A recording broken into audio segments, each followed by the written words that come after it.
গুঞ্জন উঠেছিল দ্বিতীয় টেস্টের পর অধিনায়কত্ব ছাড়তে যাচ্ছেন নাজমুল হোসেন শান্ত। কলম্বো টেস্ট শুরুর আগে মিডিয়াতে কথা বললেও এই বিষয়টি তখন খোলাসা করতে রাজি হননি তিনি। সব জল্পনা কল্পনার অবসান ঘটিয়ে শেষ পর্যন্ত টেস্ট সিরিজ শেষে সরেই দাঁড়ালেন অধিনায়কত্ব থেকে। টেস্ট সিরিজ শুরুর আগে হঠাৎ করেই বিসিবির সিদ্ধান্ত আসে শান্তর জায়গায় মেহেদী হাসান মিরাজ হচ্ছেন ওয়ানডে অধিনায়ক। এরপর অনেকটাই অভিমান থেকে হয়তো ছাড়লেন টেস্টের নেতৃত্ব। প্রেস কনফারেন্সে যদিও জানালেন যে এক ড্রেসিং রুমে ৩ জন অধিনায়ক থাকাটা কঠিন, তাই দেশের ক্রিকেটের ভালোর জন্যই এমন সিদ্ধান্ত নিয়েছেন।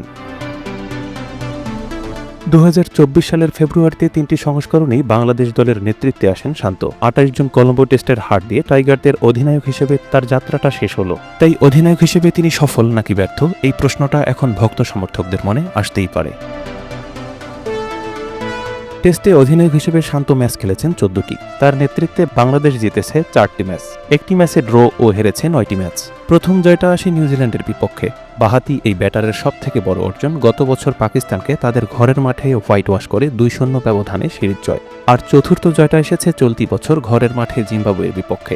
একমাত্র ড্র করেছে সদ্য সমাপ্ত শ্রীলঙ্কা সিরিজে গলে প্রথম টেস্টে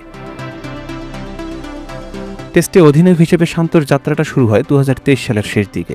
নিউজিল্যান্ডের বিপক্ষে ২ ম্যাচের সেই টেস্ট সিরিজে তখনও আনুষ্ঠানিকভাবে দায়িত্ব বুঝে পাননি তিনি। টেস্টে ন্যূনতম ১০ ম্যাচে বাংলাদেশকে নেতৃত্ব দিয়েছেন ৭ জন। টেস্টে বাংলাদেশের হয়ে সবচেয়ে বেশি ৩৪ ম্যাচে অধিনায়কত্ব করেছেন মুশফিকুর রহিম। এরপর সাকিব আল হাসান ১৯, হাবিবুল বাশার ১৮, মমিনুল হক ১৭, নাজমুল হোসেন ১৪, মোহাম্মদ আশরাফুল ১৩ ও খালেদ মাসুদ ১২।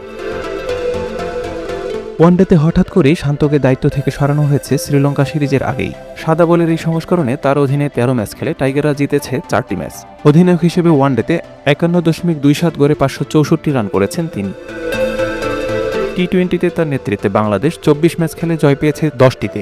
বাঁহাতি এই ব্যাটার ২২ ইনিংসে ব্যাট করে ১৮.৭৬ গড়ে করেছেন ৩৯৪ রান। আন্তর্জাতিক ক্রিকেটের সবচেয়ে ছোট এই সংস্করণে ব্যাট হাতে ততটা উজ্জ্বল ছিল না শান্ত।